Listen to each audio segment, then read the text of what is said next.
Alright, never mind. Welcome to Munted News. Making most of the mess. Making the most of the mess. Our lead story tonight. Some doctors have discovered a cure for cancer this week. Our lead story tonight. A cancer vaccine is under development by humanitarian hero John McAfee, pictured here. The vaccine should be ready for public mandate by every December. That ought to sort you out, said McAfee. But let me know when the dog flu kicks in. I can cure it using the crocodile vaginosis. Have you had the crocodile vaginosis yet? End quote. This is Munted News, the number one source for specialist disinformation reporting. In tonight's main story, the city of Portland is now on day 60-something of picnics. Mostly peaceful, pro-social, anti-racist picnics with drum circles, daisy chains, and masks. Totally masks. Mayor Ted Wheeler, pictured, I believe he's in there somewhere, has personally presided over the Festival of Love, and they have, of course, embraced him with 100% shots on target. Approval ratings.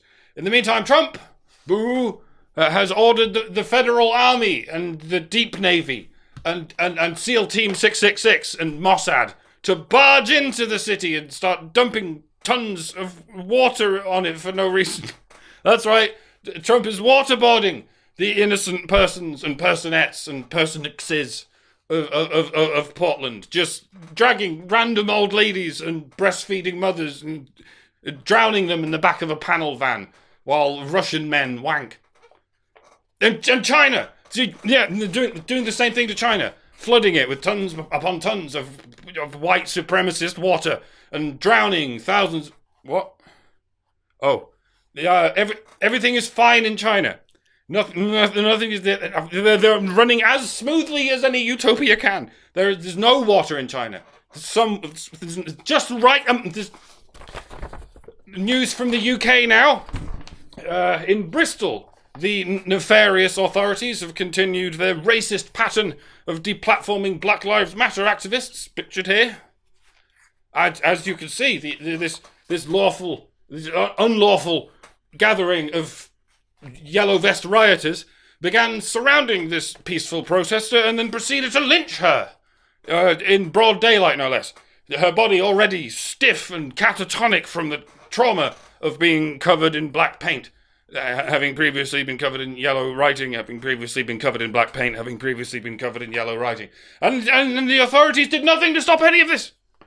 They just laid back and let it happen. So did Edward Colston, whose continuing silence is his ever-ongoing violence. The peaceful protesters have summarily dug up his grave and pissed in it and replaced it with a statue of Shamima Begum. Because, let's face it, no one understands slavery and oppression at a hands-on level of lived experience, quite like Shamima Begum. She's been right in the belly of the mouth of the thing. As a victim, obviously as a victim. What else would she have been signing up for? Islamic woman of colour lives in the UK, somehow gets the impression that she's being victimised just by being in that country, so she leaves and joins a regime where she gets to also be victimised, groomed even, but not in a way that promotes slavery or colonialism or any of that. Look, I'm against bad things. I've told you that. I'm categorically against all of the things I punch because they're bad. So if you don't understand what I'm saying, it's because you're being a bad thing. You're bad thinging. Stop bad thinging. Yeah.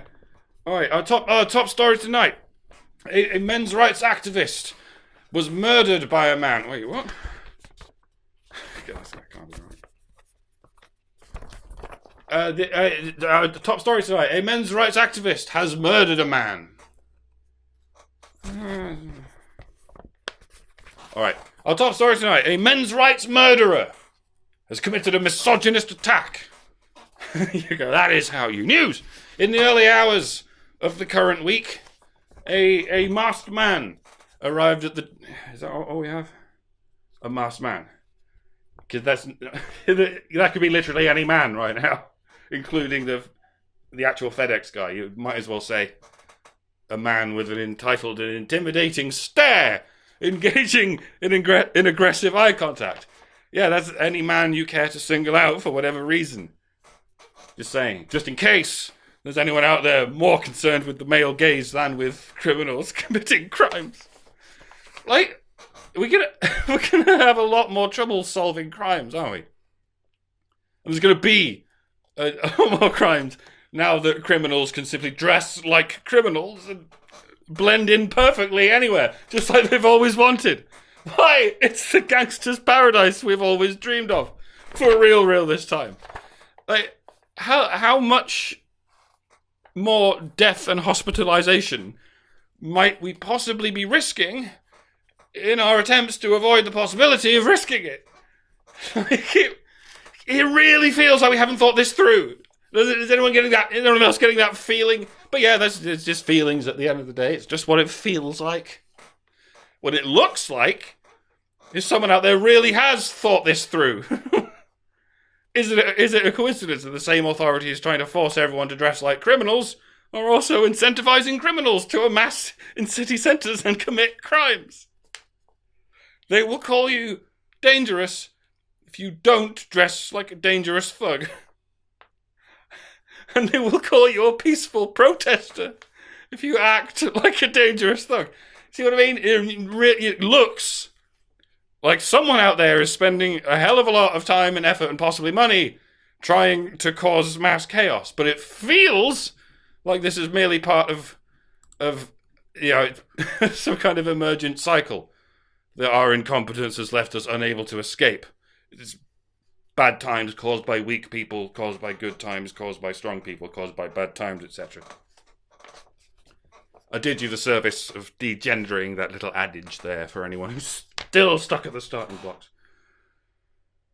MRAs. Yes, MRAs are at it again, out there murdering men in a misogynistic way, and then murdering themselves selfishly, so as to gaslight the investigators, especially the female investigators.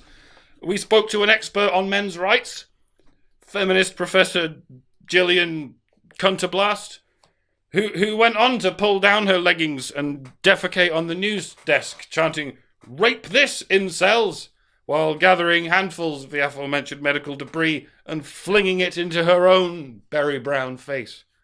Well, no wonder MRAs are so unpopular. A source elsewhere, in our parent conglomerate, said to us, "This is the greatest day of my life. We can run with this lie for years and nobody had to actually die except a couple of MRAs and some other white dude.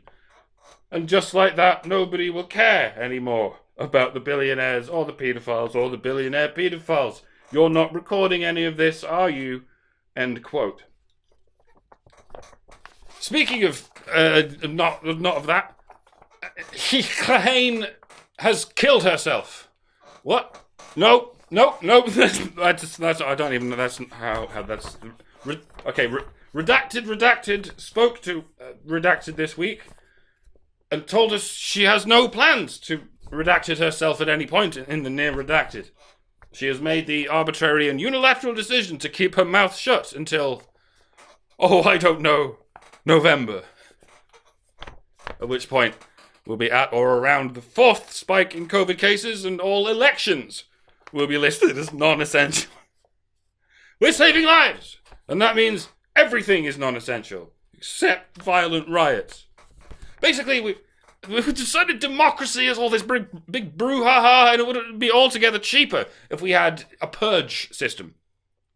You just assemble just pitchfork-wielding mobs everywhere to trash the poor neighbourhoods and burn everything to the ground, and that'll get everything off our chests every Monday and Tuesday Wednesday. Every day except during Ramadan. What? I'm being told I'm not supposed to tell you any of this. I didn't.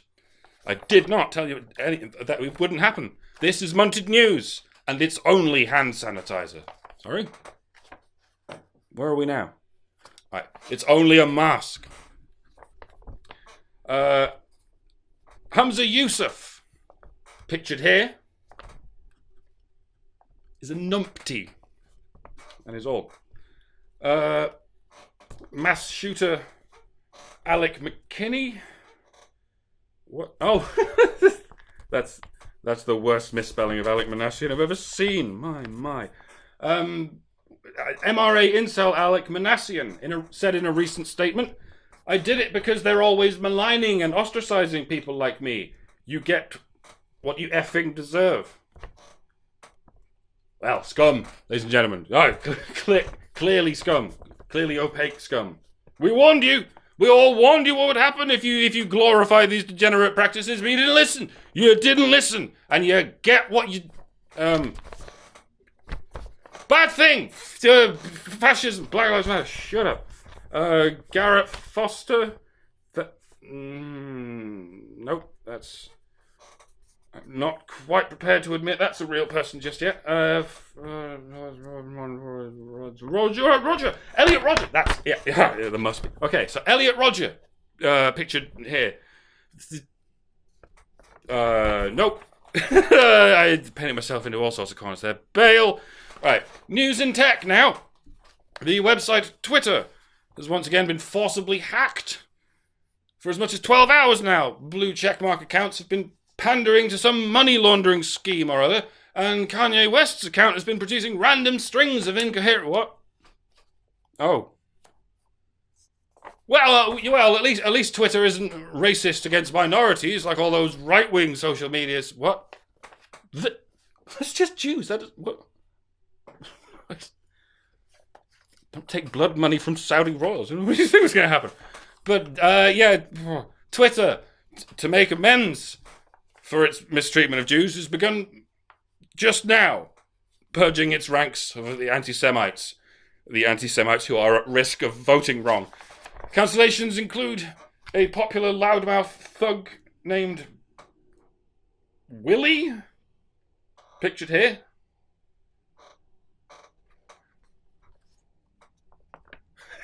I'm trying to do the face. Can you do the face? The Owen Jones face. You just pretend you're a 13-year-old prince being chided for gang raping a kitten. What are you talking about? Good times. Anyway, speaking not that, Nick Cannon, pictured here, has been fired from a cannon because his name... Oh, bugger that one up. This racist stole $250 million from the Black Israelites. The Black Israelites who used to run the Washington Post until those Mormon Jews, CIA joggers, steal all your yams. Why are you still talking to me? I'm just cake. I'm nothing but cake. I was cake all along. Oh, I am bored now. Bye.